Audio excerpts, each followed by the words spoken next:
What's happening? RobbVision, once again, coming at you live on that rubber highway to freedom, Monday's Fork and Suck edition. Hey, let me ask you a few favors before we get started. Like, share, comment, subscribe, do it all. It really helps out the channel when you do that. And if you want to buy merchandise, if you want to run around wearing a cool retro video game style t-shirt with a pixelated image of my face on it, there'll be a link in the description box. You can follow that link to go to my merch store where you can buy a cool retro video game style t-shirt featuring a pixelated image of my face on it. And it also has my catchphrase, "What's happening?"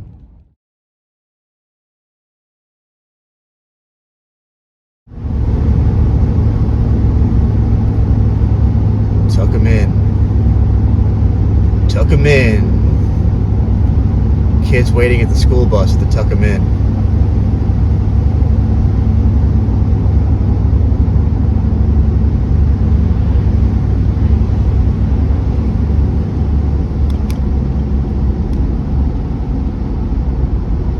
Oh great, we're gonna get bussed. One of the joys of the road is getting bussed. One of the true joys of being a hotshot is the joy of getting bussed when you get stuck behind a school bus that has to stop at 1,000 individual locations for 1,000 individual students.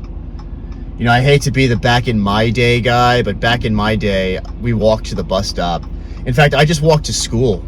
I walked like a mile to school, and I really liked it. I met the girl that I went to my very first school dance with walking to school, and I wouldn't have met her if I didn't walk to school, because I walked by her house every day and she came out and we actually got into a fight, like a physical fight, you know, and that's how I knew she liked me, is because we fought. And then we ended up dancing. Every time I hear the song, what is it? I Remember You by, no, 18 in Life. It's some Skid Row song, I forget which one, but we danced to it. It was like, it's like a slow song, but it has an upbeat to it, I guess. It's like a love song, it has an upbeat. I guess it would be 18, I guess it would be, I Remember You. Yeah, we danced to it, you know. She wore like this leopard dress or something. I'll always remember that. And I mean, I was socially awkward and not ready for girls by any stretch. It was like the 6th grade or something like that. But I loved my walk to school. You know, my cat, Sneakers, used to follow me all the way to school. She would follow me all the way to school. There was this cool little part where there was this fence line, a chain link fence, and you'd walk through it, and all of a sudden you'd be in the woods for a second, you know, and there was all the typical propaganda, like there's a guy in a white van who's gonna show you his genitalia, you know? So you were supposed to be scared. I think that was the beginning of the we have to bus every individual student to every individual location mentality, you know, the trunk or treat mentality. You know, who the hell wants to dress up in a Halloween costume just to go look in some dude's trunk? Like, oh yeah, there's my jack, and there's your candy, you know, there's my extra oil, there's my extra quart of oil, and there's my candy. Yeah, see, we're gonna get bussed here. We're gonna get schooled. We're gonna get schooled. You can see the guy over there. No, the truck will obscure him. You got the guys with the stop sign. Some of these people, they take the job of holding a stop sign very, very seriously. And yeah, sure, I know, yeah, the kids and all. But I mean, you know, people sometimes look at me like I'm some kind of remarkable individual. Well, this is my upbringing. I walked to school, you know, uphill both ways. Some of my friends didn't even have legs. They had to go around on stumps, and they made it. They got there. They got to where they were going. It's absurd, this coddling culture, you know. It's really, really crazy. There were, what was the other story? Oh yeah, there was when we were kids, there was this mountain behind the school, and supposedly on that mountain lived some homeless people. And apparently one night, I never saw any, I used to hang out on the mountain, you know, during lunch break, recess, or whatever. Everybody else would go play kickball or Foursquare or whatever, and I was like an individual. I've always been like a recluse and an individualist, and just kind of just in my own head, I guess. And so I would just go sit on the mountain, you know, And apparently there were homeless people that lived up there on the mountain, and one night one homeless man killed another with a rock, I guess over a bottle of booze. One homeless man killed another homeless man over a bottle of booze with a rock, apparently. So then that was another step in the direction, at least in my town, of, you know, we have to start individually busing every student to every doorstep, you know, because God forbid little Timmy, God forbid little Robbie come in contact with the world. You know, now old Robbie, big Robbie, who isn't much larger, by the way, than little Robbie, he can come into contact with all the roughness of the world. But little Robbie, he could never see it, you know.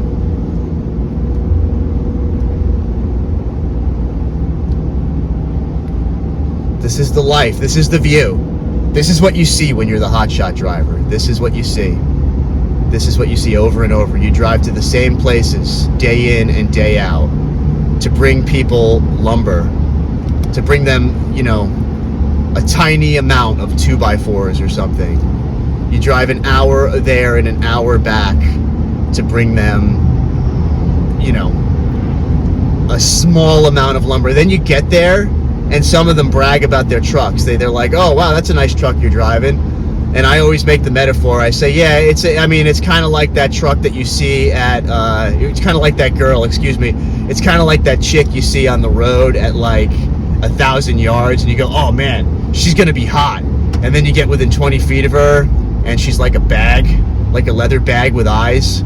That's this truck. There's no four-wheel drive. We live in the mountains, the snowy mountains. No four-wheel drive. We could load much more lumber on this truck, but it doesn't have dualies, so we can't do that. It doesn't have a dump body, so I have to unload everything by hand, you know, when it could just be dumped. And everybody always comments, oh, I thought it would have a dump body. Like, well, it doesn't, you know. I thought it would have a dump body too. Guess what? It doesn't, you know. So let's just get over it and unload the truck, you know. But everybody always has to make the comment, oh, wow, such a nice truck, like, you know. But then they talk about their truck and how great their truck is. Like, well, hey, if your truck's so great, how come I'm hot-shotting you lumber and you're not just picking it up yourself at the why are you paying a fuel surcharge? The funny thing is, a lot of these people, they come into the lumber yard to make the purchase with their truck. They could leave with the lumber, and then they pay a fuel surcharge for the hotshot service.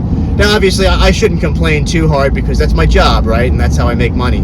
But at the same time, like, the irony is palpable. You know, I can taste it sometimes. I can taste the irony. It's kind of ridiculous.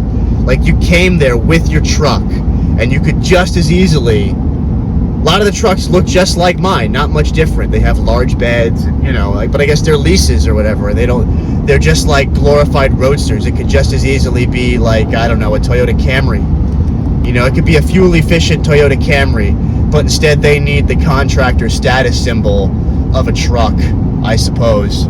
I don't really know. I don't really understand it. It makes no sense to me, honestly, and it feels incredibly wasteful, you know, in this era of out-of-control fuel prices and, you know, the ever-increasing prevalence of unstocked shelves at grocery stores and what we now refer to as food insecurity and whatnot. The wastefulness of showing up at a lumber yard to buy lumber and then have it hot-shotted. And then by contrast, there's like this other guy that comes in with like literally a 90s Chrysler Sebring with an open trailer that he clearly like made himself in tow, and he loads that baby up with lumber. I've even seen it's like a convertible, and he's got the top down. It's awesome. I love that vehicle so much. I want it so bad.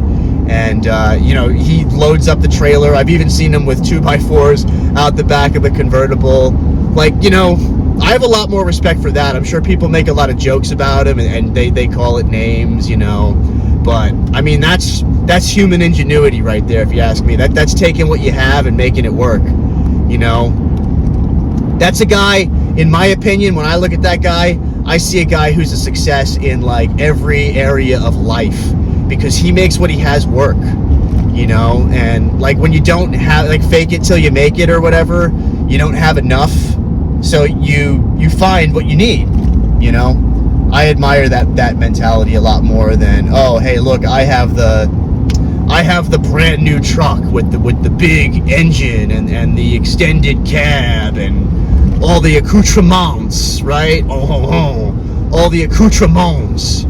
But then I come to the lumber yard and I take advantage of the HotShot delivery service. You know, it's really weird. So anyway, we're on our way to the fortress. It's not actually called the fortress, but we call it the fortress. I call it the fortress. And maybe later today, when I'm on a longer run and won't be interrupted so rudely by my female GPS, I will regale you with the tale of the guardian of the fortress, because it's a whopper. The guardian of the fortress is an interesting tale. So stay tuned for that, and we'll catch you in the next video. Hey, I'm Rob, and once again, this has been RobbVision. I'd like to thank you for watching, and I'd like to encourage you to like, share, comment, and subscribe. I do not recommend that you smash the notification button because you'll probably break your phone if you do. So just hit it like a normal person, and then you'll always get notifications when I upload a new video. And once again, thanks so much for watching.